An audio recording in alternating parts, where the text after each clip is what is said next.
medical college रूपरेख कौन आप देखो आमर भारतीय जनता पार्टी मोहन सरकार टॉप 21 प्रॉमिजेस जोटा कि आम संकल्प पत्र से आम करूँ सबू डिस्ट्रिक्ट हेडक्वार्टर मेडिकल कॉलेज हम निश्चित भाव में हम आगामी 5 वर्ष भितर तार कार्यखसड़ा प्रस्तुत कराई आपण मैंने देखिए एवं 2014 पर जितेबले honourable prime minister of India Atal Bihari Vajpayee ji जो युग पुरुष आम कही 2014 जितेबले आमर प्राइम मिनिस्टर नरेंद्र मोदी जी आसिले सरकार को से गोटे नुआ नियम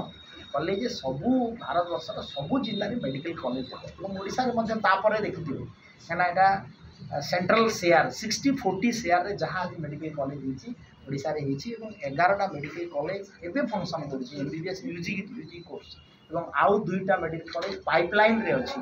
जमीक आपणकर तालचेर आउ आपणकर कंधमाल तो से भाया आम सबूक जिला हेडक्वार्टर में मेडिकल कॉलेज करने डबल इंजिन सरकार निश्चित भाव में मोहन सरकार सर